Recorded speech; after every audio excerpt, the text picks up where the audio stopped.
Hay productos que son el alma de un país. Y en México, nada pero nada es más esencial que el maíz. Sin embargo, en el mero corazón de su economía hay una contradicción, una que parece no tener lógica. Pensemos en esto. Por casi medio siglo, el precio que se le paga al campesino por el grano se ha quedado estancado, mientras que el costo de las tortillas, el pan nuestro de cada día, no para de subir. Esta es la pregunta del millón, la que nos trae aquí. Y no es una simple subida y bajada del mercado. Es algo mucho más profundo. Una falla en el sistema que nos afecta a todos, a los que siembran y a los que comemos. Para entenderla, tenemos que desarmar, pieza por pieza, la maquinaria que mueve al grano más importante de México. A ver, vamos a ver esto con calma. La historia de estos dos precios es como una tijera que se abre más y más cada año. De un lado, el valor del trabajo en el campo, congelado en el tiempo. Del otro, el costo de la comida en nuestra mesa, que no deja de subir. Y esta brecha, créanme, no es un accidente, es el resultado directo de decisiones políticas, de tratados comerciales y, sobre todo, de la concentración de poder en muy pocas manos. Para entender por qué el sistema actual está roto, primero tenemos que viajar un poco en el tiempo y ver cómo funcionaba antes. Antes de 1994, el mercado del maíz en México era otro mundo. Uno que operaba con una lógica totalmente distinta. La prioridad no era la competencia global, sino la estabilidad nacional. El pilar de ese antiguo sistema era una empresa del Estado llamada Conasupo. Imagínense a una entidad gigante que le decía a millones de pequeños agricultores: tú siembra tu maíz, no te preocupes por los precios de Chicago o por las crisis mundiales. El Estado te garantiza un precio justo y te lo va a comprar. Funcionaba en esencia como un gran amortiguador contra el caos del mercado. Y aquí está el punto clave de todo. A ver, quizá no era el modelo más eficiente, si lo vemos con los ojos del libre mercado puro y duro, pero su valor real estaba en otra cosa, en la certidumbre. Era una especie de contrato social que mantenía un equilibrio. Aseguraba que hubiera comida a precios accesibles y al mismo tiempo un ingreso mínimo para la gente que trabajaba la tierra. Pero ese ecosistema, con todo y sus fallas, fue desmantelado. La llegada del Tratado de Libre Comercio de América del Norte en 1994 no fue un simple ajuste, no, fue un cambio de reglas total, un terremoto que abrió las compuertas a una realidad completamente nueva, y para muchos, una realidad abrumadora. El proceso fue gradual, pero implacable. Arrancó en el 94, con la apertura inicial, pero el golpe de gracia llegó en 2008. Cuando se eliminaron por completo todas las barreras para importar maíz. De la noche a la mañana, la producción nacional tuvo que competir contra un Goliat. El resultado fue brutal. Las importaciones de maíz se dispararon más de 1000%. Es una cifra tan enorme que cuesta hasta imaginarla. Fue literalmente como si hubieran abierto una presa y una inundación de grano extranjero lo cubriera todo, cambiando el paisaje para siempre. Y esta dependencia se ve clarísima en las cifras. Antes del tratado, México importaba más o menos el 15% del maíz que consumía. Hoy, esa cifra es de casi el 41%. O sea, el país se volvió increíblemente vulnerable a los precios y a las cosechas de otros países. Pero ojo, esto es importantísimo. No fue una competencia pareja.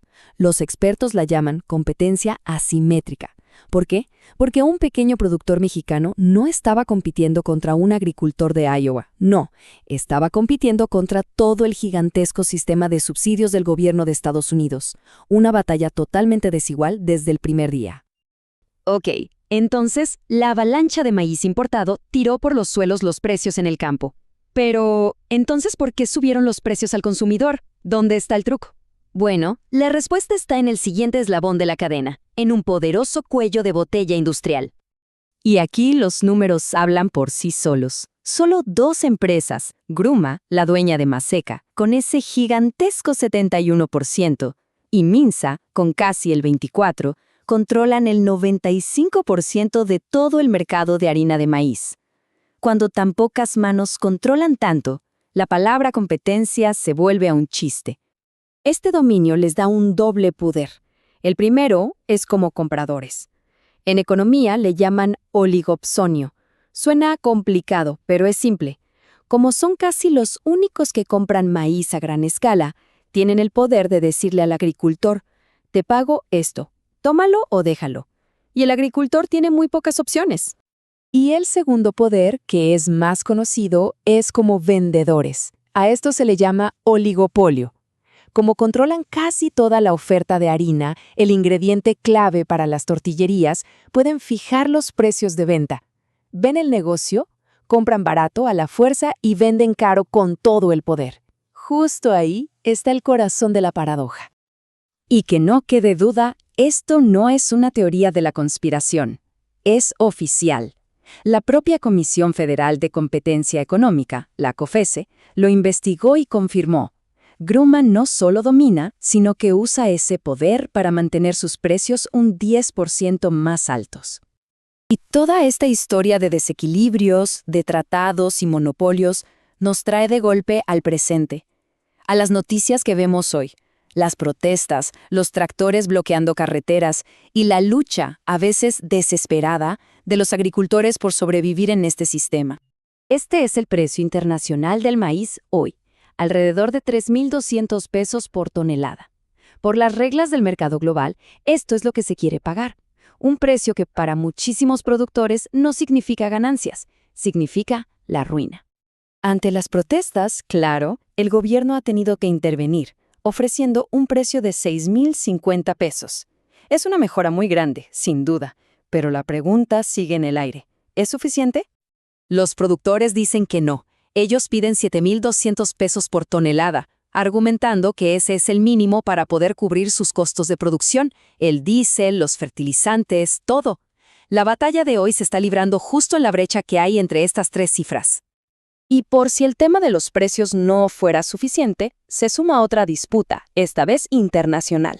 México intentó prohibir la importación de maíz transgénico para consumo humano, un acto de soberanía alimentaria. Pero Estados Unidos lo llevó a un panel comercial bajo el TEMEC y ganó, obligando a México a seguir aceptando esas importaciones. La situación, como vemos, es crítica. Pero no todo está perdido. Se están discutiendo salidas, se están explorando caminos para reconstruir este sistema quebrado y decidir cuál será el futuro del maíz en México. Sobre la mesa hay propuestas como este Pacto por la Soberanía del Maíz, un plan que suena bastante lógico, basado en 3 ejes. Primero, fortalecer al productor, que es la base de todo. Segundo, regular el mercado para de una vez por todas romper ese cuello de botella industrial. Y tercero, rediseñar las reglas del juego en el comercio internacional. Ante la derrota en el pleito comercial, la nueva administración está planteando una jugada audaz. En lugar de pelear por las importaciones, buscará cambiar la Constitución para prohibir que se cultive maíz transgénico en suelo mexicano. Es una forma de mover la discusión, de sacarla del derecho comercial y llevarla a la soberanía de una nación para proteger su herencia biológica. Y así, volvemos al principio, pero ahora con todo mucho más claro. La paradoja de la tortilla no es solo un problema de precios. Es el reflejo de una elección fundamental que México tiene enfrente, una que definirá su futuro. La pregunta ya no es solo económica, es casi existencial. ¿Soberanía o dependencia?